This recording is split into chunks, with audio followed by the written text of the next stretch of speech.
Bom, bom dia a todos, boa tarde a todos, né? Aqui já estamos de tarde. Eu queria primeiro apresentar o curso. Eu sou Miriam Saraiva, coordenadora do LERP, que é o Laboratório de Estudos sobre Regionalismo e Política Externa, do Programa de Pós-Graduação em Relações Internacionais da UERJ. E o LERP está organizando, em parceria com a área temática de análise de política externa da ABRE, esse curso sobre políticas externas sul-americanas. Na verdade, na perspectiva de abrir um curso, sempre, além que o LERP tem um foco muito importante em América Latina, sempre eu vi interesse das pessoas pelas políticas externas dos nossos países vizinhos, que muitas vezes são fundamentais para a gente entender a inserção internacional do Brasil, mas não são muito estudadas, não são muito veiculadas. Então, a gente abriu esse curso, conforme já está dito, algumas pessoas não puderam se inscrever, mas todos terão a possibilidade de assistir depois no YouTube da sala da ABRE as aulas, sobretudo as exposições dos professores. Eu queria agradecer muitíssimo o Cleiton Cunha Filho, que está aqui abrindo o nosso curso, né? O primeiro a aceitar, o primeiro a abrir e falar sobre a nossa experiência sobre a política externa da Bolívia, né? E a ideia é que ele fale durante 40 minutos, 50 minutos, o tempo que ele julgar importante, e depois disso a gente entra, né? Vai ter uma moderadora, que é a Ana Lúcia Lacerda, e ela vai ajudar ele a coletar as perguntas no chat. Né? Quem quiser fazer perguntas oral, né? Isso o Cleiton pode abrir o que ele achar mais conveniente.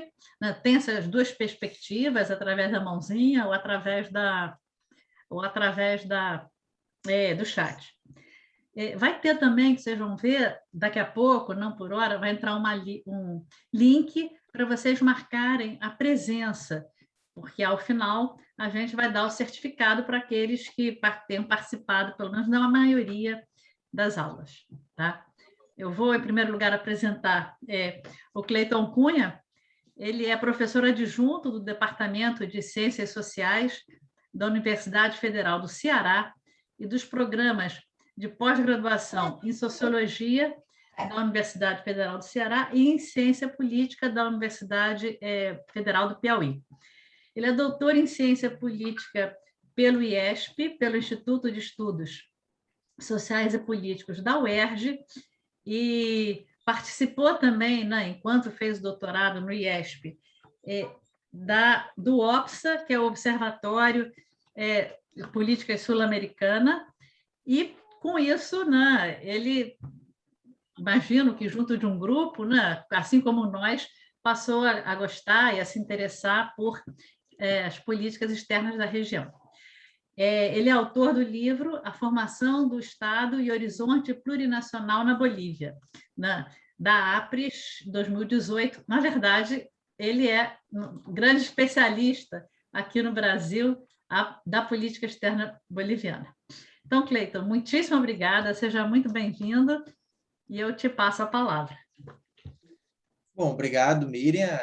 Eu que agradeço, né, inicialmente o convite, que é um prazer estar participando aqui de mais esse evento, né, entre amigos, né, a Lorena também, pessoa queridíssima, que está aqui no background, né, facilitando.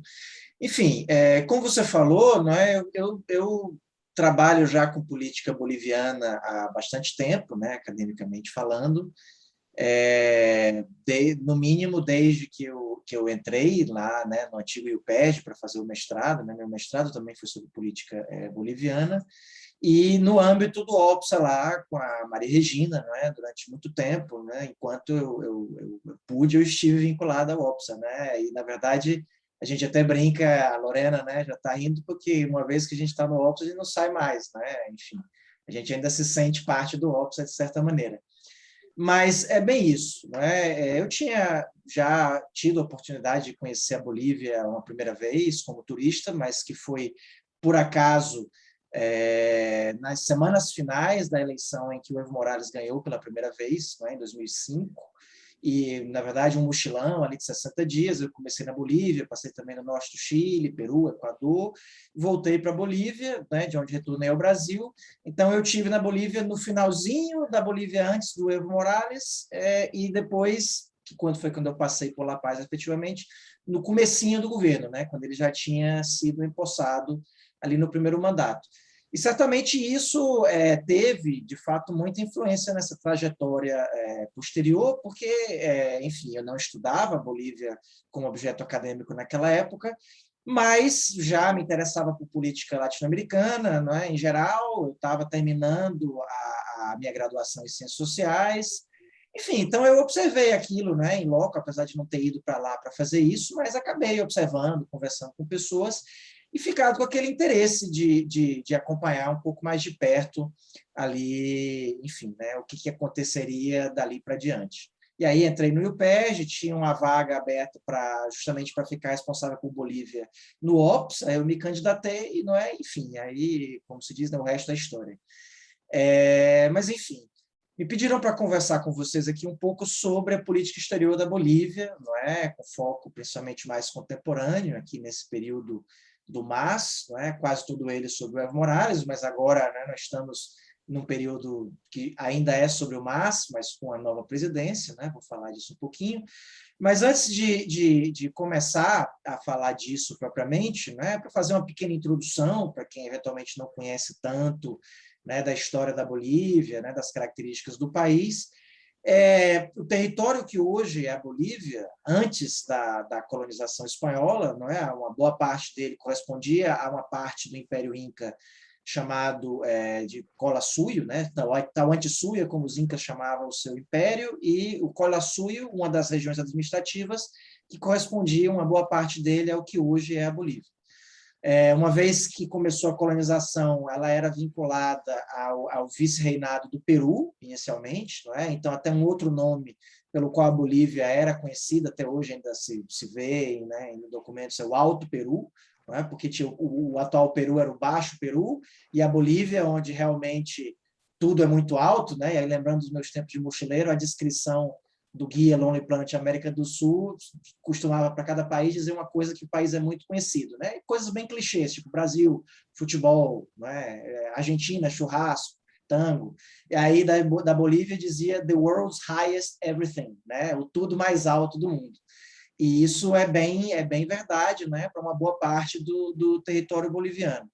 Mas, enfim, uma vez dentro dessa colonização, e desde que descobriram as riquíssimas minas de prata do Cerro Rico de Potosí, não é?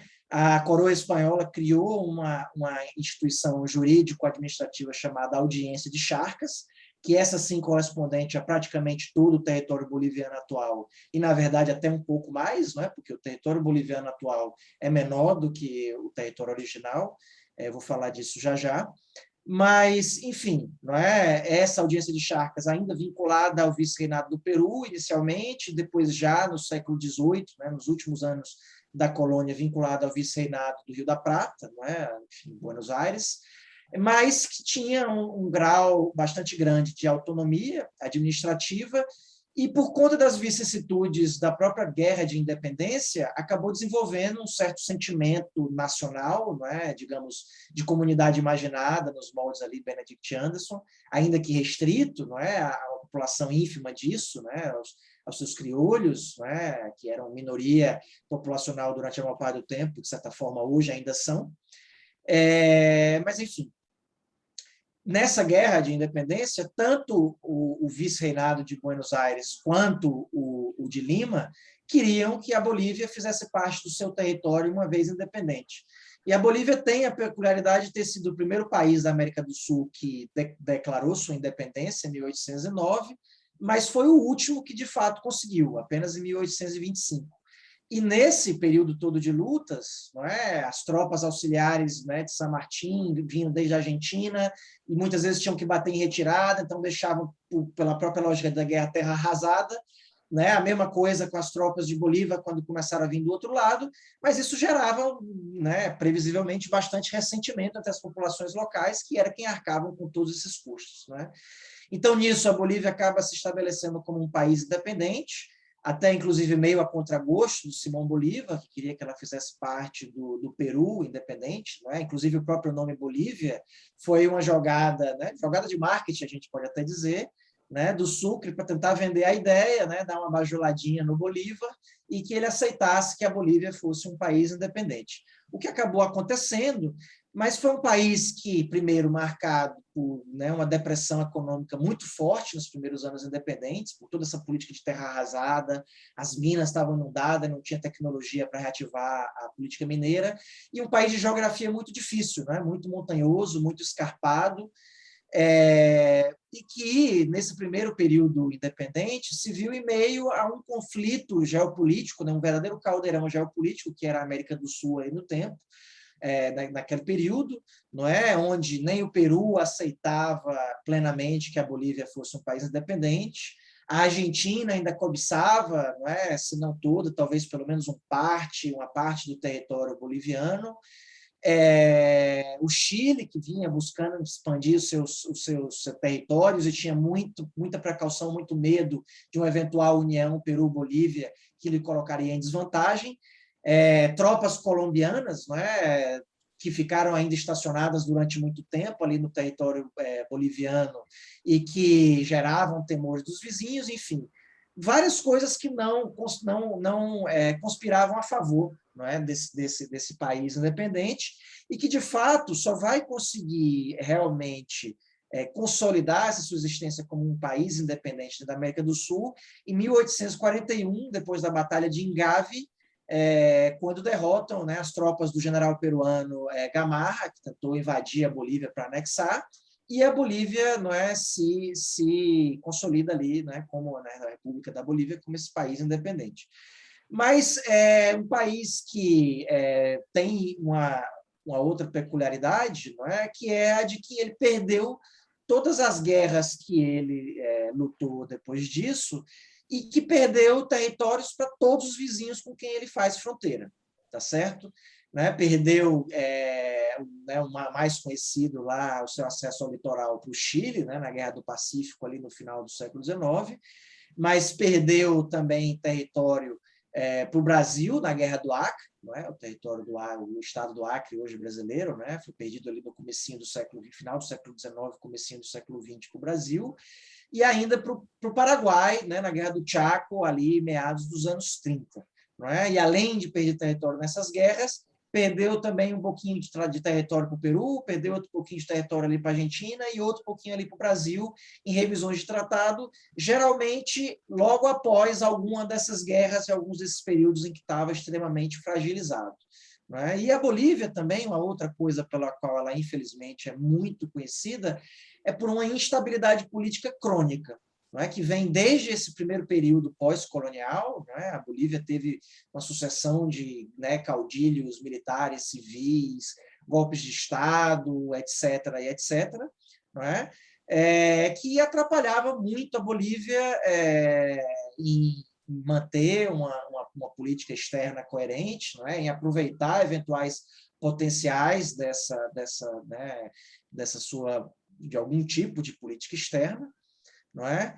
E que, na verdade, por exemplo, essa Guerra do Pacífico, né, que marca muito a Bolívia, essa perda do litoral, não é? Mas a Bolívia tinha já, na verdade, uma grande desvantagem com relação a essa questão litorânea, porque ela perdeu, de fato, ali a região ali, né, de Mejillones, do Chile, né, onde está ali o deserto do Atacama, não é? E tem alguns portos chilenos ali que ela ainda utiliza, mas era uma região que ainda hoje o acesso a partir da Bolívia para lá é muito difícil, e até por isso ela perdeu tão facilmente naquela guerra, porque ela tinha, de fato, muita pouca população assentada ali, não era um território muito remoto, muito periférico, né, dentro do estado boliviano, que ela não tinha muito como utilizar.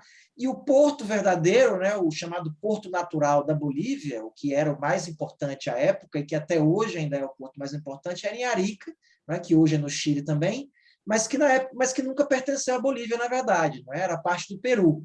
Então, ela sempre, de fato, teve essa fragilidade geopolítica com relação ao acesso ao mar, não é? Que com certeza se agravou depois de perdê-lo completamente ali após a Guerra do Pacífico, que é um dos grandes traumas ali da Bolívia até hoje, não é? Gerando questões ainda, né, irresolutas ali com o Chile até o momento.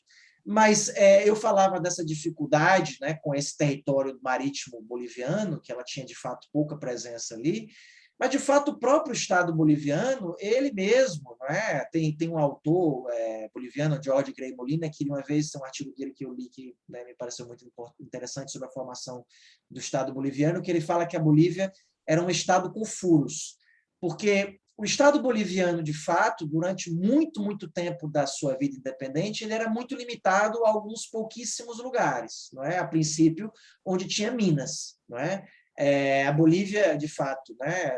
A Bolívia deve a sua existência enquanto um país independente às minas. Não é? A descoberta de Potosí, se não fosse isso, muito provavelmente não teria, né, se desenrolado como se desenrolou. E, durante muito tempo, o Estado Nacional Boliviano só tinha realmente presença nesses centros mineiros, não é? E mais um ou outro, não é? Centro provincial mais importante, onde houvesse alguma fazenda de alguma pessoa importante, enfim, essas coisas desse tipo, e que ele diz, né, nessa figura que ele cria do Estado com furos, que no restante do território era como se fosse isso, né? Buracos nessa soberania estatal boliviana, que, na prática, de facto, quem tinha a soberania ali eram outros. Não é? Podia ser um potentado local, não é? Um grande senhor de terras, uma comunidade indígena, porque também, por essa fraqueza do Estado, durante muito tempo, acabava concedendo bastante autonomia ao mundo indígena, não é? E que, por isso, ele conseguiu se reproduzir de, né, sua socioetnogênese até, né, até o mundo de hoje, né, e ter essa maioria populacional indígena que tem essa grande variedade até hoje, em grande medida, foi graças a isso. Não é? Ou, em determinado momento, um sindicato mineiro, que era quem controlava na prática o poder ali, não é? E, sobretudo ali na época da Revolução de 52, mas, enfim, não é? Esse Estado não tinha essa soberania completa sobre todo esse seu território. Não é? E isso é uma coisa que chega até, de certa forma, né, até os dias contemporâneos. E, por exemplo, numa biografia que saiu do Evo Morales, né, nos primeiros anos do governo, né, um autor argentino, Martin Sivac, que chama Refaço. Né? Então, em determinado momento, ele está lá conversando com o Evo, e o Evo Morales fala, né, não, o nosso objetivo é criar um Estado de verdade na Bolívia.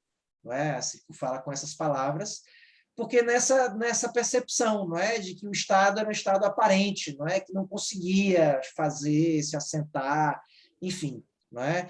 E isso sempre atrapalhou muito, não é? A Bolívia, não é, que sempre foi marcada por essa extrema instabilidade institucional, não é? Então, por exemplo, na diplomacia boliviana, não é, já uma das coisas que começa a aparecer muito cedo, já pelo menos no século XX, em alguns momentos, uma tentativa da Bolívia de se vender, como que eles falam, um país de contatos, não é? Ou seja, aproveitar a localização mais ou menos central que ela ocupa ali no continente, não é? Ela, né, pega o começo da bacia do Rio da Prata, também o começo da bacia do Amazonas, né, duas importantes bacias hidrográficas, não é? Aí depois, em algum momento, quando se descobrem de recursos energéticos, né, essa questão energética começa a entrar também, mas uma tentativa de utilizar essa localização como um ativo, não é? Um ativo geopolítico, um ativo diplomático, mas que ela nunca conseguiu, de fato, colher frutos disso, em grande medida por conta, não é, dessa instabilidade que fazia com que, às vezes, se dessem cavalos de pau sucessivos, não é, em orientação política em todos os sentidos. Então, por exemplo, até mesmo quando a gente pensa na época das ditaduras militares, né, bolivianas, tem que falar assim no plural, porque ao mesmo tempo em que você teve o último governante militar ali, o Garcia Meza, que era um cara tão de extrema direita, né, mas tão de extrema direita que nem o Reagan teve coragem de reconhecer o governo dele, você teve também um general que era considerado o general do povo, né, JJ Torres, que, né, tentou ali, teve para alguns autores, né, um soviético latino-americano ali na Assembleia Popular de 71, enfim, né, tinha uma orientação completamente distinta, não é? Mas essa falta de constância, né, sempre atrapalhou muito os planos mesmo, né, da Bolívia, enfim, do que ela pudesse tentar aproveitar, não é, de alguns tipos de potenciais. Enfim, não é? A Bolívia também, ela tem algumas coisas, né, que acabam sendo bastante pitorescas, não é? De que ela foi um país que acabou sendo pioneiro em muitas coisas, né, para o bem e para o mal, não é? Eu já falei, foi o primeiro que proclamou sua independência aqui, embora foi o último a conseguir, né, na América do Sul. Mas, por exemplo, foi também o primeiro país que nacionalizou a indústria de petróleo fora do mundo soviético, né, em 1937, praticamente um ano exato antes da famosa nacionalização lá do Lázaro Cárdenas, né, em 1938, lá, né, já após a Revolução. Mas a primeira foi no da Bolívia, não é? E, inclusive, o Cárdenas se inspirou em certa medida nisso, né? Fazendo já aproveitar, né, um pouco de autopropaganda, mas também dando a referência a alguém que eventualmente se interesse por esse tema. A gente publicou recentemente, né, o Fidel Pérez Flores, que é um amigo da Lorena também, né, colega nosso, ex-opsiano também, é hoje professor lá na UNB. Né, a gente publicou no fim do ano passado na revista da LASA, né, na Latin American Research Review, um artigo justamente fazendo uma comparação dessas duas nacionalizações petroleiras com relação ao desfecho dela, né, no conflito que se estabeleceu perante os Estados Unidos, né, pós-nacionalização, todo o conflito diplomático com os Estados Unidos e as empresas, né, expropriadas, que eram, em sua maioria, de lá. Na Bolívia era, no México quase todas, né, mas tinha algumas britânicas também. Enfim, foi o primeiro país, não é, que fez essa nacionalização, não é? Teve também, não foi a primeira revolução latino-americana, mas antes da cubana, não é, que veio um pouco depois, a revolução boliviana era tida como extremamente radical, não é? Depois, pelos seus fracassos, pelas suas incompletudes, ela acabou ficando, né, um pouco opacada ali. Inclusive tem, né, um dos melhores livros sobre a revolução boliviana, do autor James Malloy, ele chama Revolução Inconclusa, né, The Uncompleted Revolution, justamente por conta dessas, né, coisas que ela deixou por fazer ali no caminho, não conseguiu se, né, estabilizar no tempo ali, não é, como por exemplo a mexicana fez, e a revolução boliviana tentou muito emular aquilo em alguns sentidos, não é? Mas enfim, foi o primeiro país também a fazer reformas neoliberais em democracia, não é?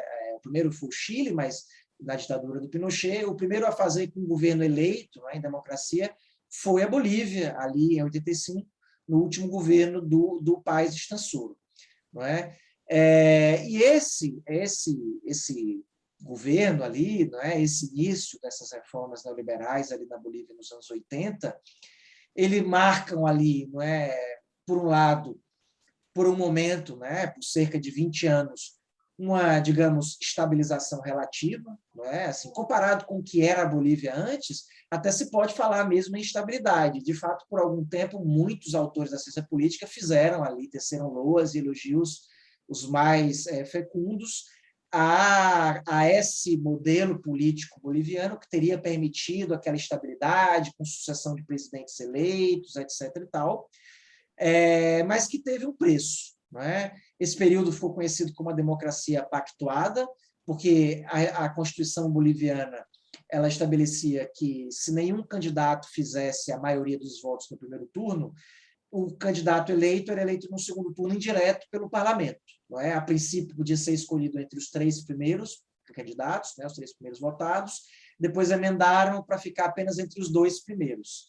Não é? Então, durante 20 anos ali, não é, entre 85, né, e 2005, você teve um sistema baseado fundamentalmente em 3 partidos, né, o histórico MNR, que tinha feito a revolução, mas que já tinha feito essa virada neoliberal, não é? A ADN, Ação Democrática Nacionalista, que foi um partido fundado pelo Hugo Banza, que foi dos ditadores militares bolivianos, o que conseguiu estabilizar-se mais tempo, né, no tempo, ficou ali, acho que foi 7, 8 anos, né, na presidência. Teve assim, uma certa estabilidade e que depois conseguiu se eleger presidente, né, em democracia ali no final dos anos 90. e o MIR, né, um antigo dissidência ali do MNR, entroncado ali com a Democracia Cristã, não é, que também se elege, mas a cada vez mais com muitos outros pequenos partidos, né, com um número cada vez maior para fazer as coalizões eleitorais, e todos eles fortemente convergentes com essa agenda neoliberal muito forte. Então, por um lado, deu-se uma estabilização institucional inédita, até pode-se dizer, na Bolívia, né, durante muito tempo, mas ao custo de um esvaziamento programático, né? Assim, mudava-se, mas não havia praticamente diferença. Né? Ganhasse quem ganhasse, tanto faz. E até tem uma anedota, né, bem engraçada, que eu gosto sempre de contar desse período, que foi nas eleições de 89, justamente, depois do governo esse do Paz Extensor, não é? Quando eles fazem esse ajuste neoliberal numa aliança já pós-eleitoral com o Hugo Banzer, né, da ADN, mas que, a princípio, o pagamento seria que, na eleição seguinte, o MNR apoiaria o Banzer para ser o presidente, e aí eles romperam esse acordo. Não é? Então, nessa eleição de 89, você tinha 3 candidatos principais. O Gonzalo Sanches de Lozada, que viria a ser presidente mais para frente, né, e que foi o grande ministro da Economia do Paz Extensor, né, o grande pai desse ajuste neoliberal, foi candidato. O Hugo Banzer, que tentou novamente se candidatar, e o Jaime Paz Amora, do MIR. Né? E aí eles contam que, na véspera da eleição, né, na noite anterior à eleição, os 3 estavam olhando para o céu, os 3 viram uma estrela cadente, os 3 fizeram um pedido e os 3 tiveram seu pedido atendido. Porque o Goni Sanches Lozada pediu: eu quero ganhar a eleição, e ele ficou em primeiro lugar. O Jaime Paz Amora pediu: eu quero ser presidente. E, de fato, embora ele tenha ficado em terceiro, foi ele que foi escolhido para ser presidente. E o Hugo Banzer disse: eu quero recuperar o poder. E, de fato, né, o acordo foi que a ADN jogou todo o seu peso para apoiar o Paz Amora como presidente, mas em troca de ficar com o ministro da Fazenda, ministro de Interior, ministro de Relações Exteriores, enfim, tudo o que importava praticamente. Não é? Então, enfim, isso mostra bem como era, não é? Essa situação toda. Começa esse ajuste em 85, como falei, mas ele é, de fato, aprofundado, né, até o máximo na primeira presidência do Goni Sanches de Lozada, que é quando se privatizam as principais empresas do país, não é? Por exemplo, a IEPFB, não é? A empresa de petróleo, a Entel, a empresa de telecomunicações, entre várias outras, não é? que são privatizadas, no modelo lá que, na verdade, chamaram de capitalização, porque a ideia seria, fizeram uma reforma da Previdência também, né, para fazer a Previdência de capitalização individual, e a ideia seria assim: vendia só 50% da empresa, mais com controle acionário para alguma empresa estrangeira que ia administrar, e os outros 50% de ações ficavam nesse fundo de pensões para criar o novo modelo. E aí a ideia seria que, então, essas empresas administradas por multinacionais muito mais eficientes, que iriam investir, iriam valorizar tudo, então até aquelas ações iriam se valorizar, a Previdência ia bombar, ia ficar tudo bem, ia ficar tudo certo. Só que, obviamente, isso não aconteceu, não é? Essas empresas respondiam por uma boa parte do orçamento público boliviano, então a Bolívia passou a ficar num déficit crônico desde então. Então, até antes do governo do Evo Morales, a Bolívia dependia todo ano de entre, no mínimo, 8% a 10% do seu orçamento público não fechava. Ela dependia ou de doações internacionais, ou de crédito do Banco Mundial, do FMI, etc. Então, ela tinha uma política externa, né, obviamente, muito frágil e muito reativa, não é? E que, na verdade, vinha também, desde esses anos 80, por conta de uma aproximação muito forte com os Estados Unidos, né, no interior da chamada guerra às drogas. Não é? A Bolívia, como um grande produtor, né, de folha de coca, não é? Então, os Estados Unidos, né, a partir desses anos 80, entram muito, muito fortemente na Bolívia, né, controlando muita coisa e sendo responsável por uma boa parte desse orçamento que não fechava, na verdade. Não é? Agora, óbvio que isso com condicionamentos, que a gente sabe como são, e que gerava uma série de contradições internas, não é? Entre as quais o movimento cocaleiro, não é? Do qual vai emergir o Evo Morales ali como líder político ali. Né? E aí, até como curiosidade, não é, a carreira do Evo Morales como sindicalista no Sindicato dos Trópicos de Cochabamba, não é, na região do Chapare, ali no Cochabamba, ele começou porque, supostamente, ele jogava bem futebol. Aí convidaram ele para jogar futebol no time e botaram ele para ser o secretário de esportes do sindicato, lá de um dos sindicatos da Federação Cocaleira. Não é? E dali ele começou, né, até chegar à presidência dos sindicatos, não é? A fundação do MAS e a presidência da Bolívia. Mas, enfim, esse modelo que deu essa certa estabilização política, não é? Mas que deixava a Bolívia, né, numa posição internacionalmente muito frágil, não é? E, portanto, com uma política externa muito dependente, né? Com muito poucas margens de autonomia, se a gente quiser dizer, não é? Também, a partir dos anos 2000, começou a dar cada vez menos resultado, digamos, internamente, no sentido de, né, uma economia estagnada, crises econômicas, contestação ao modelo, né, descontentamento. Então, entre os anos 2000 e 2005, você tem um acirramento das lutas sociais bolivianas, não é? As chamadas guerras sociais, não é? De 2000, a Guerra da Água, né? Uma revolta lá em Cochabamba, durante a presidência do Banza, contra uma tentativa de privatização do sistema de água, que acabou sendo revertida graças, não é, a essa insurgência. Depois, ali, não é, em 2003, 2005, a Guerra do Gás, não é? Já na segunda presidência do Gonzalo Sanches de Lozada, quando o Morales tinha ficado em segundo lugar, não é? Inclusive bem próximo da votação do Sanches de Lozada no primeiro turno, mas, obviamente, não foi o escolhido, não é? Nessa eleição congressual. Mas essa presidência do Goni dura muito pouco, não é? Porque, e aí, novamente puxando, né, o eco da Guerra do Pacífico, da perda do litoral, não é? O que se fala, né, um dos grandes estopins daquela revolta. Na verdade, teve uma série de coisas que aconteceram simultaneamente e que se somaram e gerou, não é, uma verdadeira guerra social ali, inclusive com muita repressão, muita gente morta, não é? Mas um dos estopins que se comentava, não é, foi um suposto plano do Goni de utilizar portos chilenos para exportar o gás boliviano aos Estados Unidos.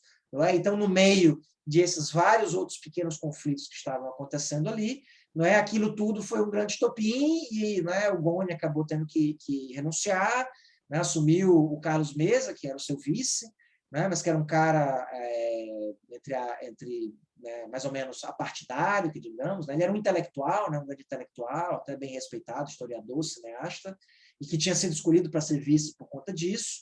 Então, ele havia rompido com o Goni um pouco antes da queda, então ele consegue chegar à presidência ali e ser aceito mais ou menos durante um tempo, mas no meio ali ainda de certas vacilações dele mesmo, né, de não conseguir dar resposta às demandas pela nacionalização do gás que vinham crescendo, ele acaba também tendo que renunciar em 2005, e aí são convocadas essas eleições antecipadas, onde o Evo vai ganhar, né?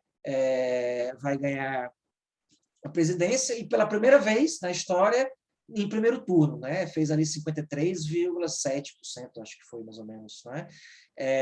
Da votação. Nunca ninguém tinha jamais chegado nem perto disso, né? Então não precisou desse segundo turno congressual, nem nada do tipo. Não é? Então, isso marca essa ascensão, não é, imediata ali do Evo Morales e do MAS, não é? A presidência, com, assim, havia, não é, digamos, uma espécie de programa que era referido, né, pelas pessoas, né, popularmente, pelos intelectuais, na própria campanha do MAS, como a Agenda de Outubro, não é? Fazendo referência ao mês mais conflitivo daquela Guerra do Gás de 2003, quando, né, muita gente acabou morrendo na repressão governamental e o governo finalmente renunciou, né, frente ao recrudescimento dos protestos, né, e aquilo ficou conhecido como a Agenda de Outubro, né, que, bom, além né, da punição dos responsáveis, né, pela violência, pela repressão, figurava fundamentalmente, né, a nacionalização do gás, né, e aí vinha, né, atrelado a isso a recuperação dos recursos naturais, de forma geral, né, bolivianos, não é? As coisas que haviam sido privatizadas, não é? Alienadas, enfim, e uma refundação institucional, não é? Por meio de uma Assembleia Constituinte, que de fato foi convocada, não é? Em determinado ponto, e rendeu a atual Constituição, aprovada em 2009, não sem conflito, não é? Não sem muita resistência por parte, né, das antigas elites políticas e econômicas, situadas, sobretudo, no oriente do país. Não é? Atualmente, a gente, quando fala na Bolívia, a história da Bolívia ela é frequentemente muito andinocêntrica. Não é? O centro do país sempre foi, de fato, né, o chamado altiplano. Não é? Mas a cidade de Santa Cruz, sobretudo após algumas políticas da Revolução de 52, né, a construção de uma estrada que ligou Santa Cruz com Cochabamba, então favoreceu muito o agronegócio ali, né, que se expandiu muito. Então, de fato, hoje o centro econômico mais dinâmico da economia boliviana ele está nessa região oriental, não é? Sobretudo ali em Santa Cruz, e há, não é, uma questão regional, não é, de rivalidades ali bastante fortes, que não se iniciam nessa época, mas continuam ainda até agora, e com essa chegada do MAS ao poder, sobretudo nesses primeiros anos do governo do MAS, se exacerba muito nisso. Né? Um dos acordos que havia sido feito para a convocação das eleições antecipadas de 2005 foi a de que seriam convocadas também eleições para governador pela primeira vez, porque até então, né, que nem era governador, era chamado prefeitos, eles eram indicados pela presidência. Não é? E nessa região oriental, sobretudo, se elegeram governadores que eram de oposição ao MAS. Não é? Então, nesses primeiros anos mais conflitivos ali do primeiro governo do Evo, né, 2006, 2007, até pelo menos meados de 2008, havia esse conflito regional muito forte, não é? La Paz, Santa Cruz, ali, principalmente, agregando o restante, que era conhecido como a meia-lua, pelo formato desses departamentos ali no mapa. Não é? Mas, enfim, eventualmente, essa agenda de outubro, não é, no grosso, ela foi implementada de alguma maneira, não é, com inúmeras contradições das mais variadas ordens, não é, pelos limites do possível, pelos conflitos políticos, né, por contradições do próprio MAS, da coalizão, não é, que ele representa ou representou em algum momento. Não é? Mas o gás é nacionalizado, né, logo em 1º de maio de 2006, não é? Ou pelo menos é dito como nacionalizado, né, mas é uma nacionalização sui generis, porque tecnicamente o que o Estado boliviano fez foi o que você, em linguagem de negócio, chama, né, uma tomada hostil, né, hostile takeover. Não é? Utilizou a presença acionária que já tinha, fruto, né, desses fundos de pensão, né, da privatização quando tinha sido feita, e decretou a compra obrigada, não é, do restante das ações, mínimo até fazer pelo menos 50% mais um e retomar, assim, o controle administrativo, né, dessas empresas do gás. E que foi feito também em etapas. Não é? Pegou uma parte, depois pegou outras subsidiárias, né, e foi fazendo isso ao longo dos anos ali, inclusive durante nessa época em que trabalhava ali como assessor lá no OPSA, né, responsável por Bolívia, eram os momentos dos meus 15 minutos de fama, né, porque sabia que todo 1º de maio tinha alguma coisa nacionalizada, e aí sempre tinha jornalista ligando para o OPSA, então como eu era o responsável por Bolívia, eu era que tinha que, não é, explicar o que é que estava acontecendo ali. Não é? Mas enfim, não é? Isso foi feito, não é? E não só do gás, né? Posteriormente também a empresa de telecomunicações foi recuperada, não é? Algumas outras menores, algumas minas, né? Por exemplo, né? Uma fundidora de estanho, enfim. E, como falei, a Constituinte, né? Que foi convocada e que, ao final, né? Legou essa Constituição atualmente vigente e a transformação do país no atual Estado plurinacional da Bolívia. Não é? Esse nome, não é, fundamentalmente graças à parte indígena das demandas, não é?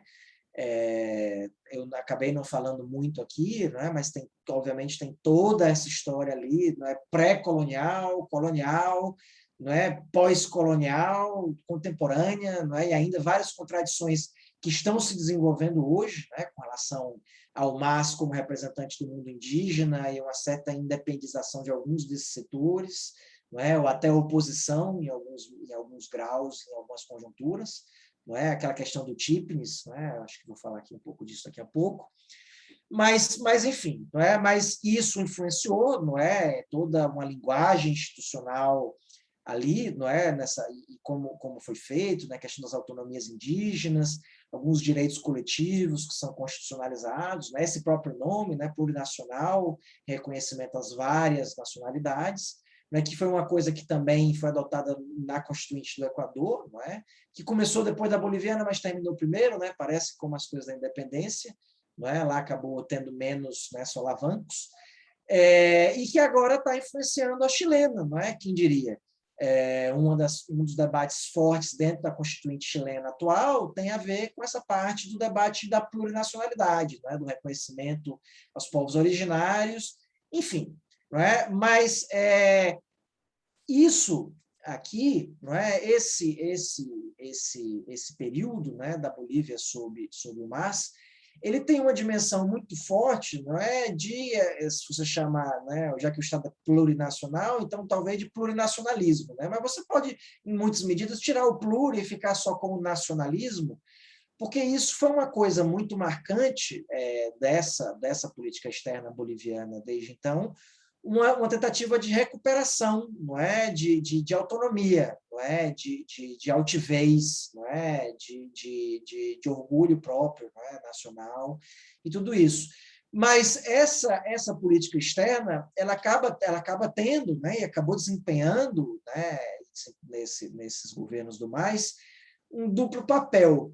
Por um lado, ela como um instrumento, não é, de amplificador, não é, das margens de autonomia interna, no sentido de tentar, através, seja de alianças, né, geopolíticas, com, né, por exemplo, a Venezuela, em determinado momento, a Bolívia se utilizou muito da figura do Chávez ali como uma espécie de escudo, não é? Cuba, mesmo do Brasil, né, do Lula, né, falava o hermano maior, né, às vezes o Evo usava essa expressão, e a coisa do futebol, né, que o Lula também usava muito futebol como essa diplomacia informal, então eles, né, jogaram várias peladas ali diplomáticas, enfim, mas também no sentido econômico, muito fortemente como uma tentativa de, né, abrir novos mercados, né, atrair novos parceiros, novos investimentos, e assim se tornar menos dependente, não é, de quem ela sempre foi muito dependente, no caso dos Estados Unidos. Não é? Houve conflitos muito fortes, inclusive até de ordem, né, mesmo ideológica, não é, explícita, enfim, buscar esse confronto como uma política né, uma estratégia de política externa, não é? Mas, inclusive, por exemplo, por essa questão da guerra às drogas, a Bolívia buscou, né, muito fortemente essa descriminalização da folha de coca em si. Não é? Acaba sendo uma política de drogas muito contraditória, porque, de fato, a Bolívia, mesmo com toda, né, essa revisão das políticas de drogas em muitos países, inclusive nos próprios Estados Unidos, não é? Com relação a algumas drogas, mas, enfim, no Uruguai, né, que já avançou muito fortemente, na Argentina agora, em alguma medida, no México está muito forte, na Colômbia, não é? Está acontecendo, mas na Bolívia isso não avançou nada. Não é? Eles seguem ainda plenamente uma política, não é, de proibicionismo, com a única exceção da folha de coca por conta desse caráter simbólico. Não é? E então, por exemplo, em 2011, eles pediram para sair do convênio, não é? Convênio Único de Estupefacientes da ONU, não é? Porque, na verdade, eles primeiro tentaram pedir, né, que esse convênio excluísse a folha de coca in natura, e aí foi minoria, né? A maioria dos países foram contrários, então não se mudou nada, então eles pediram para sair do convênio. Saíram do convênio, esperaram o tempo, né, de moratória e pediram para reingressar com a ressalva de que não reconheciam a proibição da folha de coca. E aí, nisso, eles obtiveram, não é? Então, desde 2013, retornaram ao Convênio Internacional, né, de Drogas da ONU com essa exclusão da folha de coca, não é? Que foi colocado como uma vitória diplomática do país, né, muito forte. Um país que também, né, falando, né, em ideologias, ele, em termos, né, de retórico e da ideologia, né, anunciada, né, do desejo anunciado, do alinhamento desejado, né, sempre muito presente também, um latino-americanismo, né, muito forte, né, um desejo integracionista, e um terceiro mundismo, né, uma certa revitalização disso. Então, todos esses, né, líderes alternativos, e com todas as aspas que você quiser colocar, tipo o finado Gaddafi, né, por exemplo, ou o cara do Sudão, o que quer que fosse, o Morales ia lá, né, o Irã, a aproximação, enfim, mas, de certa forma, né, de uma forma bastante hábil para aumentar a margem de manobra, embora a maioria desses contatos não tenha gerado nenhuma coisa nada muito mais concreta, além de alguns acordos de cooperação, né, e declarações comuns, enfim. Mas uma coisa que a Bolívia sempre fez, né, conseguiu fazer muito fortemente, muito habilmente, foi, de certa maneira, que digamos, falta de melhor palavra, jogar, né, com essa mística indígena, não é, do primeiro governo indígena, né, um governo dos movimentos sociais, para, com isso, conseguir, no sistema internacional, nesses últimos tempos, um peso, na verdade, muito maior do que o peso internacional que a Bolívia sempre teve e que, se você fosse pegar, né, por uma abordagem realista, né, a partir dos recursos, né, econômicos, geopolíticos, militares, o que é que for, não é, que poderiam lhe conceder. Não é? E, de fato, ela conseguiu realmente fazer isso muito bem. Não é? Jogou muito com isso, né, com essa imagem ali. Não é? O Evo Morales realmente soube aproveitar isso muito bem, não é? E trazer, não é, com isso, não é, também margens maiores internamente para as políticas, não é, de governo que se almejavam. E isso, né, funcionou tão bem dentro da perspectiva do governo que, em determinado momento, também se por um lado, não é, essa política externa era fundamentalmente uma ferramenta com a qual tentar aumentar a sua margem de manobra interna, né? Ou seja, aumentar as oportunidades, incrementar a economia, ter mais recursos, ter mais investimento, poder, né, apresentar, conseguir fazer, né, entregar as coisas que eram demandadas. Não é? Houve muito investimento de infraestrutura, não é? De muita coisa. Realmente, para alguém que foi lá como eu na época de mochileiro e volta depois, se vai fazer o mesmo trajeto, é muito mais fácil, as estradas são melhores, não é? Tem aeroportos em lugares que antes não tinham, enfim, isso realmente avançou muito. Mas, a partir de determinado momento, me parece que também acabou acontecendo uma espécie de inversão de chave, não é? O governo percebendo a sua política interna como tão exitosa e buscando jogar ela para fora, não é, para mostrar o orgulho daquilo, não é? Então, a política interna como uma ferramenta para você ter alguma política externa mais grandiosa em algum sentido. E de fato, a Bolívia buscou, ao longo desses anos, entrar em praticamente tudo que é mecanismo de integração possível e imaginável, né? Com exceção de um, que ela nunca quis, que foi a Aliança do Pacífico, porque dizia que era um grupo neoliberal, então esse ela não estava, né? Mas entrou na ALBA, né? Ela era da comunidade andina, mesmo quando a Venezuela saiu, ela se manteve na comunidade andina, né? Era membro observador associado do Mercosul, agora está em processo de adesão, né, para virar membro pleno, né? Foi entusiasta da Unasul, da CELAC, de todos, né? Reviveu o Urupabol, né, Uruguai e Paraguai, enfim. E nesses órgãos internacionais a que ela aderia, né, também outros maiores até, né, o G77 mais China da ONU, em determinado momento o Evo ficou super empolgado e, né, revitalizando, realizou uma mega reunião de cúpula ali em 2013, né, do G77 mais China.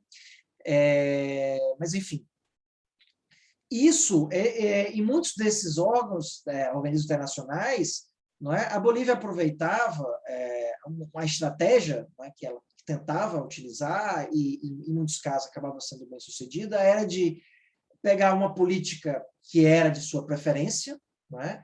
E, por saber ser um país, não é, periférico, em grande medida frágil, não é, pobre ainda em grande medida, ela tentava levar essa sua posição para esses órgãos, né, regionais, da qual ela faz parte, esses órgãos de integração, e, através deles, angariar uma maioria para essa posição e fazer essa a política do órgão, não é? E, a partir disso, ela conseguir projetar, não é, o seu interesse e facilitar. Não é? Então, isso, de fato, aconteceu bastante, não é, ao longo desse período, e, em certa medida, o governo foi bastante exitoso. E é interessante, inclusive, que esse êxito relativo que a Bolívia conseguiu, que vinha conseguindo nesse tipo de estratégia, ele realmente começa a ter menos êxito relativo, não é? A perder um pouco de eficácia, justamente também, de certa maneira, quando internamente os questionamentos começaram a aumentar, não é? E já não era aquela hegemonia política tão grande quanto, em determinado momento, por exemplo, do segundo governo do Evo Morales, chegou a ter. Não é? A questão sucessória, não é? Enfim, o fato de, logo depois de se reeleger pela terceira vez, que tinha sido habilitado por uma decisão do Tribunal Constitucional, que julgou que, no espírito da Constituinte, não deveria contar aquele primeiro mandato antes da Constituição como válido, então, portanto, aquele terceiro mandato seria, na verdade, o segundo do Estado Plurinacional. Não é? Em 2014, ele ganhou com 61% dos votos novamente, não é?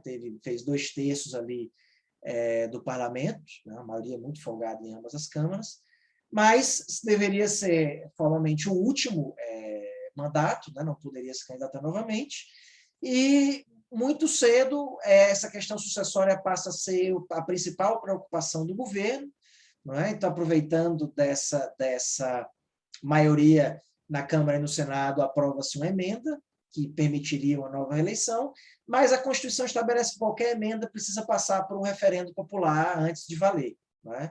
E aí, no referendo popular, ele pela primeira vez perde, mas não aceita a derrota, então continua aquela questão praticamente sendo a principal preocupação do governo durante muito tempo, até buscar alguma forma, não é? E aí buscaram, através de um convênio da OEA, dos direitos humanos, que diria que o direito à eleição é um direito humano fundamental, então a proibição, o limite à reeleição seria uma violação dos direitos humanos, não é? Uma coisa muito, né, duvidosa, mas o Tribunal, né, Constitucional dá o ganho de causa, ele pode se candidatar, mas vai desenrolar, né, em toda aquela confusão ali da eleição de 2019, né, em que eu, por acaso, estava lá, né, como a gente estava conversando aqui antes, né, falei brevemente, mas, enfim, não é? Isso acaba gerando, né, fragilidades internas que também começam a repercutir cada vez mais externamente. Não é? Mas, antes disso, também a questão do TIPNIS, não é? Que eu já tinha mencionado brevemente, que foi um conflito ali em 2011, não é? Um projeto de uma estrada que iria unificar Cochabamba com o Beni, passando pelo meio de um território indígena, que tinha sido o primeiro território indígena demarcado depois da primeira grande marcha dos povos indígenas do Oriente, ali nos anos 90, né? Então era uma coisa muito simbólica, e sem ter feito a consulta prévia, né, que a Constituição estabelece. Então, os indígenas fizeram uma marcha de protesto, que em determinado momento acabou sofrendo uma repressão governamental, né? Teve ministros que renunciaram, aquilo gerou, né, um primeiro conflito muito forte, um desgaste naquela visão, né, do governo dos povos indígenas, enfim. Então, aquilo continuou durante muito tempo e continua ainda de certa forma. Não é? Então, isso incidiu, de certa forma, nessa política externa boliviana também, não é? Diminuindo, digamos, ali, não é? o rendimento dessa como política pública, digamos, não é? Se fosse para utilizar esse linguajar. mas também questões que vão além do controle da própria Bolívia, não é? Que o entorno regional foi mudando bastante nos últimos anos, não é? Então, a chegada do macrismo ali na Argentina, não é? A queda da Dilma aqui no Brasil, não é? O mesmo governo do Equador, não é? Ali com o Lenín Moreno, que já não era a mesma coisa com o Correa. A Venezuela, embora não mudou de governo, mas a crise venezuelana fez com que a Venezuela já não tivesse mais condição de influenciar praticamente ninguém, não é? No sentido de ela chegar com uma agenda, enfim, não é? E nem dar guarida para ninguém, não é? Assim, até em certa medida até inverteu, não é? Durante a crise boliviana, quer dizer, durante essa crise venezuelana, a Bolívia é que saía muito em defesa, não é? do governo de Nicolás Maduro, sempre com muita força, não é? Assim, muita lealdade, não é? Até eu imagino, com relação ao que, né, ao que tinha sido no momento anterior. Mas, enfim, não é? E a própria questão econômica, não é? O modelo boliviano já não estava mais nos últimos anos ali do governo Morales, né? Então, estou falando ali até 2019, quando, depois daquela eleição, ele vai acabar renunciando no meio daquela confusão toda ali. Mas já nos anos anteriores, o crescimento vinha se desacelerando, não é? A Bolívia tinha chegado, de fato, em algum momento, a ter, proporcionalmente ao seu PIB, a ser o país com maior reserva financeira internacional do mundo, né? Mais do que a China. Claro que, em termos absolutos, não era, mas como a economia boliviana é muito maior que a chinesa, o tanto de reserva internacional que ela acumulou, não é? Proporcionalmente, era uma coisa incrível. E, na verdade, isso é que acabou comprando para a Bolívia nesses tempos todos, e com a crise ocasionada tanto pela questão política da queda do Morales e o governo da Janine Áñez, mas não é, no meio disso a crise da Covid, não é, que afetou a economia de todo mundo, então quem estava mais frágil, obviamente, sofreu ainda um pouco mais, mas esse nível de colchão financeiro que a Bolívia acumulou permitiu que essa crise, né, fosse manejável. Mas as reservas, que ainda são bastante, digamos, melhores do que nos anos 90, elas têm uma tendência de queda, né, que continua, porque a balança comercial boliviana já não é mais superavitária de algum tempo, não é? Enfim, as mudanças essas do contexto externo também, não é? Não só pela questão ideológica, né, do governo Temer, sobretudo depois do Bolsonaro, mas mesmo no Temer, por conta das políticas neoliberais mesmo, né? As reformas no setor de gás e petróleo da Petrobras têm diminuído muito o peso da Bolívia dentro da matriz de gás do Brasil, não é? Então, a Bolívia vem ficando cada dia mais ameaçada de perder não é, essa compra garantida, que ainda é uma boa parte do orçamento, não é? Boliviano ainda é muito dependente disso. Mas, enfim, entrando nessa questão ali das eleições de 2019, não é? Eu, como falei, por acaso eu estava lá, não é? Então eu vi, né, o que aconteceu. Ao contrário de épocas anteriores, o contexto mesmo das eleições, as pessoas estavam, na verdade, aparentemente muito cansados, sabe? Todo mundo. Não havia muito entusiasmo com aquela eleição, nem de quem apoiava ainda o Evo Morales, pelo menos das pessoas com quem eu conversei. Não tenho, obviamente, eu não fiz uma pesquisa, não é, de opinião, não tem representatividade estatísticas que eu vou falar, não é? Né, é uma amostra enviesada com quem eu tive acesso para conversar ali e tal, mas eu não conheci ninguém que me dissesse empolgado, eu vou votar em fulano, né? Sempre era assim, eu dizia assim, eu vou votar no mas tarará, tarará, né? Eu vou votar no Mesa, mas, não é? Em geral, era muita gente dizendo, eu vou votar no Mesa, apesar de que eu acho que ele não vai durar nem um ano na presidência, vai ser derrubado em protesto já, porque ele é um presidente fraco, e eu não confio em muita gente que está com ele, mas essa questão da reeleição, da Constituição, eu acho que não está legal, não foi, eu acho que tem uma virada autoritária acontecendo disso e daquilo, e tal, não é? E justificava nisso. Eu vou votar no Mesa, apesar do Mesa. E muita gente que ia votar no MAS, né, no Evo Morales, para a reeleição, também era isso. Eu vou votar no Evo apesar do Evo.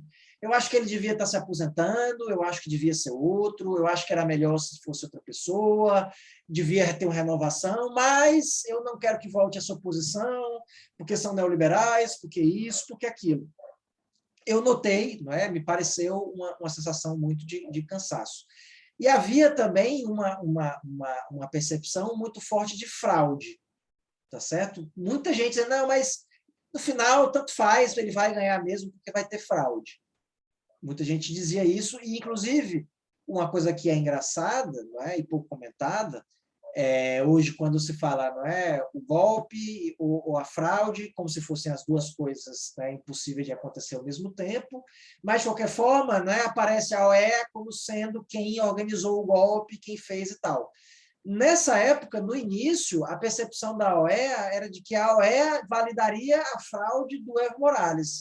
Os opositores percebiam o Almagro como aliado do Evo Morales, porque durante todo esse período pré-eleitoral, eles, já que a desculpa, não é, a justificativa para o Tribunal Constitucional validar essa nova reeleição havia sido esse suposto convênio, né, da Corte de Direitos Humanos da OEA, pediam que justamente a OEA se pronunciasse a respeito, se aquele convênio realmente abarcaria essa questão da reeleição. Não é? Só agora, inclusive, recentemente, a Corte Interamericana de Direitos Humanos fez um julgamento, né, e que decidiu que não tem.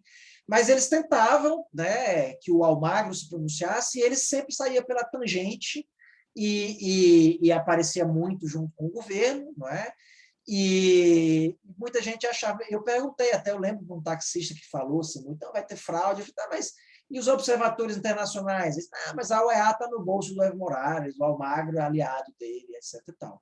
Não é? E, de fato, quando começaram toda, né, a confusão, os protestos, né, os bloqueios e tudo mais, uma das primeiras coisas que o governo fez foi justamente acorrer à OEA e pedir que fizessem uma auditoria, não é? E se comprometendo a acatar o resultado, qualquer que fosse o resultado. E pediu, ao mesmo tempo, que, então, as oposições, não é? Que os manifestantes esvaziassem as ruas e aguardassem e tal, e ninguém aceitou, e houve protestos da porta do hotel da OEA, nos primeiros dias, inclusive, porque diziam que isso era parte do plano do governo, né? Para validar a fraude, para etc. e tal. Mas, enfim, quando saiu, não é, o relatório ali da OEA, né, apontando indícios de possíveis irregularidades, o Evo Morales, né, mas, inclusive, é interessante também de mencionar que esse relatório, né, preliminar da auditoria, pedia o respeito da autoridade constituída, não é? Pedia que as eleições fossem anuladas, que fosse convocado um novo pleito, mas que se respeitasse os mandatos constituídos, não é? Porque o mandato do Evo ainda iria até janeiro de 2020. Não é? O Evo, naquele dia mesmo, ele anunciou que acatava o laudo, né, e que convocaria novas eleições e pedia que, então, que a oposição deixasse as ruas, mas não deixaram coisa nenhuma, né? Os protestos, na verdade, recrudesceram e aconteceu toda aquela coisa ali, ele acabou ali renunciando, né, no meio da pressão, tendo incluído pronunciamento das Forças Armadas, né, sugerindo a renúncia do presidente. Né, episódios de violência, enfim, né, muita coisa aconteceu. Foi negociado para que eles, né, conseguissem deixar a Bolívia, né, primeiro para o México, ali receberam apoio muito forte ali do López Obrador, né, e depois para a Argentina, por questão da proximidade, né? Porque o Evo sempre quis voltar a ter influência, então do México é mais longe, era mais difícil. Né? Na Argentina estava ali mais próximo. Não é? Mas, enfim, naquele caos todo, emergiu essa figura da Jeanine Áñez, que era segunda vice-presidenta do Senado, não é? Mas a presidenta, assim, uma coisa que até hoje eu ainda não entendi direito o que aconteceu ali, não é? Por que a presidenta do Senado e o da Câmara renunciaram, né, porque eles eram do MAS e eram os próximos da linha sucessória, não é? Então, há versões conflitantes ainda, não é? De que teria sido uma ordem do Evo Morales para todo mundo renunciar e gerar um caos completo e aí não ter jeito e ele poder assim voltar, não é? algumas versões desse sentido, não é? E, enfim, né? Também havia a questão da violência, pelo menos na questão do presidente da Câmara, ele alegou que o irmão dele tinha sido sequestrado, né, por manifestantes ali, ele renunciava, né, para salvar a vida e se resguardar e etc. e tal, mas as declarações da presidenta do Senado foram muito ambíguas o tempo inteiro, então, né, ainda tem algum caroço nesse angu todo dessa questão toda. Mas o fato é que, então, aproveitando daquele vazio, né, gerado, a Jeanine Áñez se autoproclamou presidenta e as Forças Armadas reconheceram, e o Tribunal Constitucional, o mesmo que havia reconhecido o direito do Evo Morales se candidatar novamente, também validaram, e acabou que, em algum momento, ficou, porque o MAS tinha a maioria do parlamento e recompuseram-se as câmaras dirigentes ali, e voltou a ter presidentes da Câmara e presidente do Senado, né? Então, você teve esse ano ali da Jeanine Áñez, que, embora fosse um governo, né, nesse mandato constitucionalizado ali pelo TCP, tinha como missão fundamental convocar as novas eleições, não é? E que era para ter acontecido originalmente, se não me engano, era em maio, né? Mas aí veio a Covid, veio tudo, e elas acabaram sendo postergadas 2 vezes, né? Até acontecer já ali na segunda metade do ano. Mas ela não se comportou como um governo interino, né? Na verdade, se comportou como um governo, digamos, né, dá até para dizer, um governo de vingança, né, de reformular tudo, né, restaurar o máximo possível do status quo ante. Não é? Então, no plano interno, devido ao fato de o MAS ainda controlar alguns governadores, não é, e a maioria do parlamento, ela não conseguiu reverter tanto de políticas internas. Não é? Mas, na política externa, como eram muitas coisas que não precisava de nada do parlamento, isso sim ela fez. Não é? Então, retirou Bolívia da Unasul, retirou da CELAC, não é? Anunciou o apoio ao né, antigo Grupo de Lima, não é? Contra o governo do Maduro na Venezuela, não é? Reconheceu o Guaidó como presidente venezuelano, voltou a tentar se alinhar com os Estados Unidos, não é? Enfim, todas essas coisas aí, só que por questões de inabilidade política, né, própria, né, incompetência, mas também, obviamente, a questão da pandemia, não é? Também questões externas fora do seu controle. O fato é que a situação econômica ficou muito, muito ruim, e isso acabou caindo muito fortemente sobre a Jeanine Áñez, que havia já, antes de vir a pandemia, rompido um pouco do pacto, né, seja lá qual for, que ela tinha com os vários setores das oposições, quando ela anunciou que seria candidata à reeleição, não é? Que ela não iria ficar só com o presidente tampão, que ela queria ser candidata à reeleição. Não é? Então, muita gente que a apoiava rompeu com ela, não é? Então houve, né, um racha mesmo dentro das direitas bolivianas ali, e, ao mesmo tempo, né, a economia não dando certo, ela acabou muito culpada pela população. E aí isso propiciou que, quando essas eleições finalmente foram convocadas, não é, o MAS conseguiu ganhar com uma maioria até bastante folgada. Não é?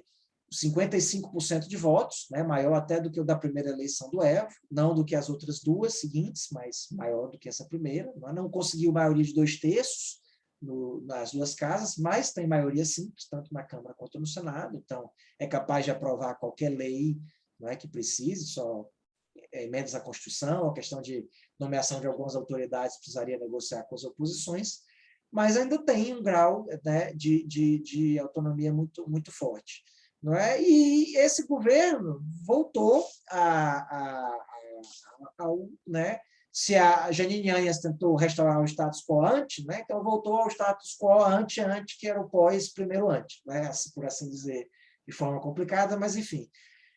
Voltou às estratégias de realinhamento, né, e de política, né, de diretriz externa, melhor dizendo, que haviam marcado, né, esse governo do MAS sob o Evo Morales.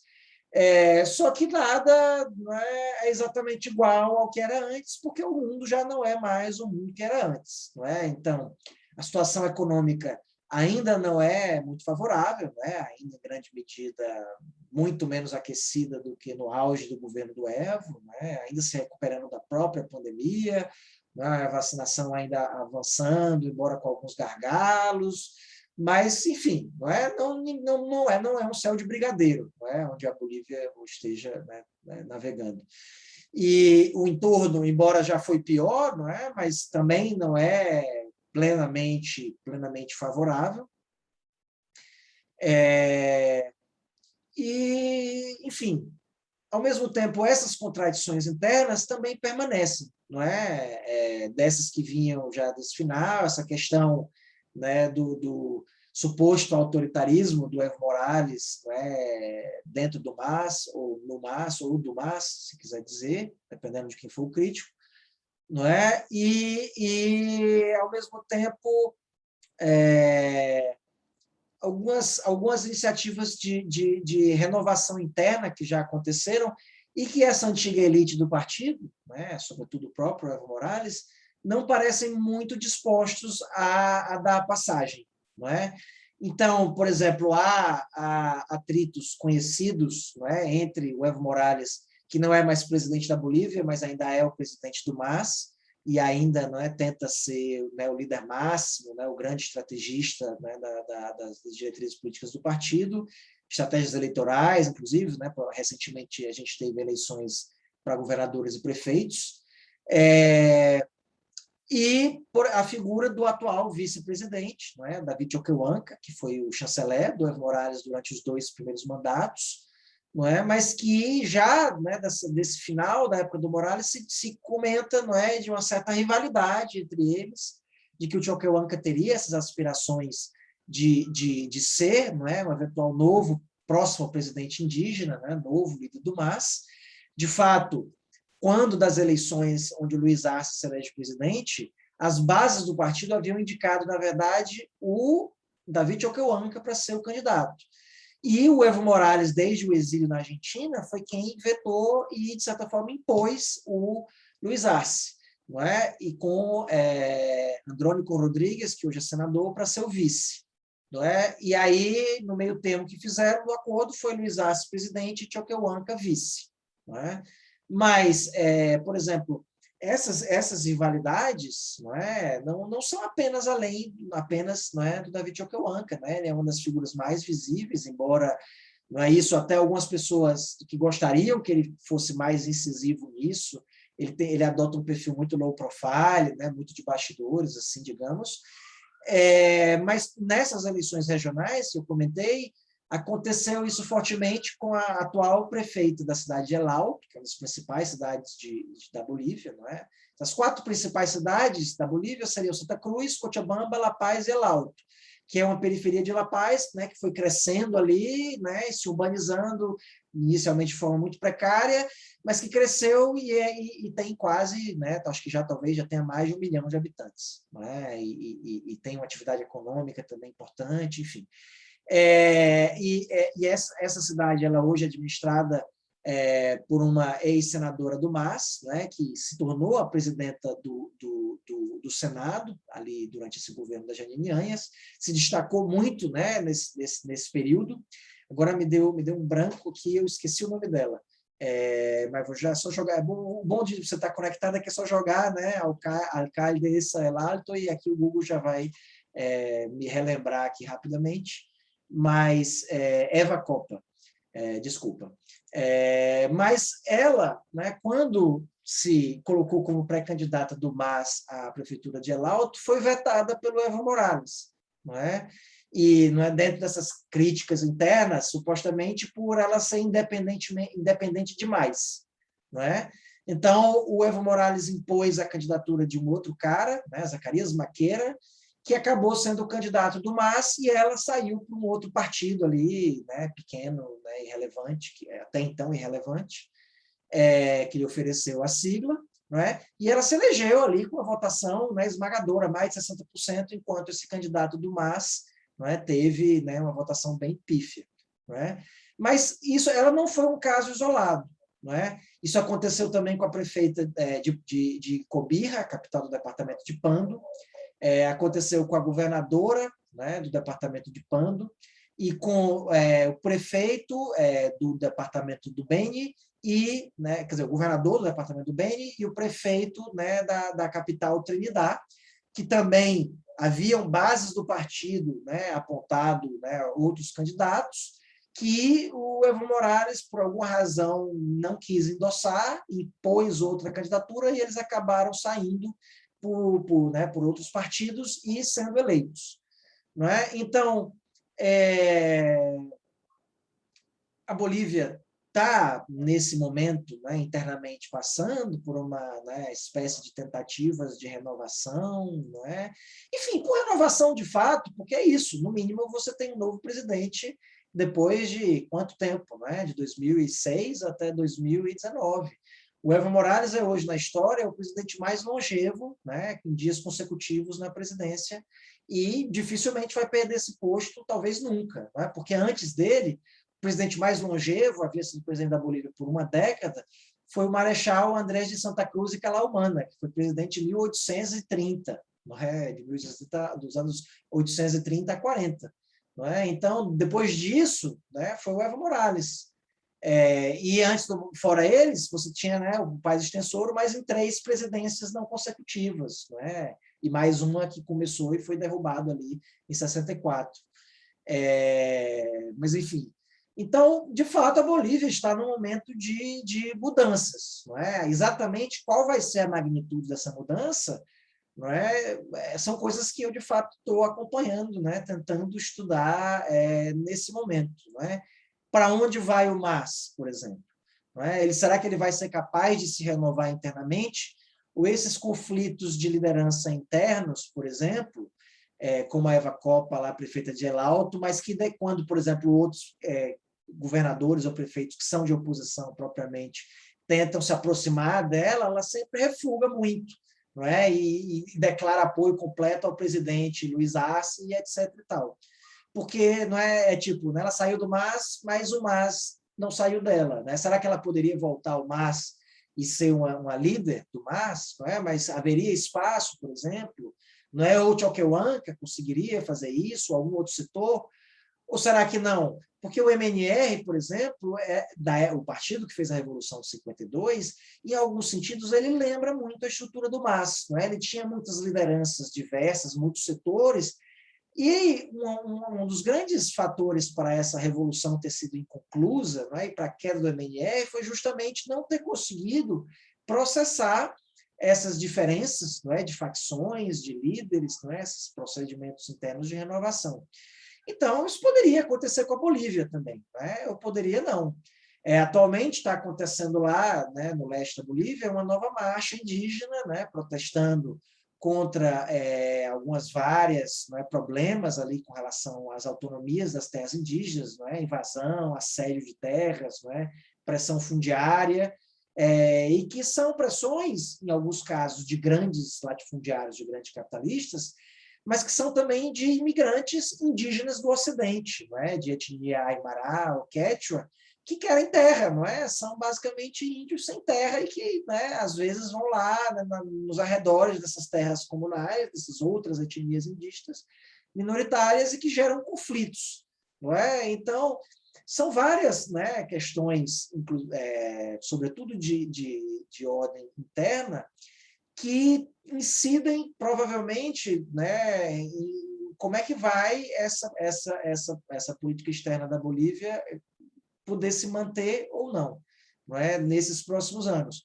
Porque esse digamos, né, status, né, do governo indígena, enfim, o presidente já não é mais, né, um presidente que se identifica como indígena, embora você tenha o chanceler, que é também um Aymara, não é? Inclusive um intelectual muito respeitado, né? O David Choquehuanca já era, não é? Antes de ser político, um intelectual bastante respeitado na Bolívia.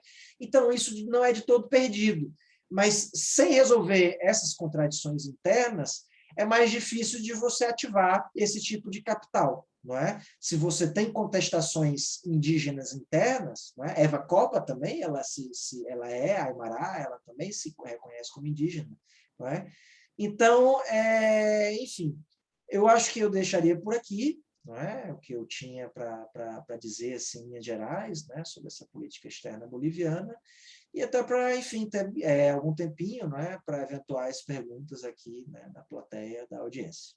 Então, só mais uma vez agradecer o convite da Miriam, né, da Lorena, essa oportunidade de estar aqui e falar com vocês, né, e a presença aqui de todo mundo que aqui, né, nesse feriado imprensado, veio querer ouvir alguma coisa sobre política externa boliviana, né? Então, obrigado.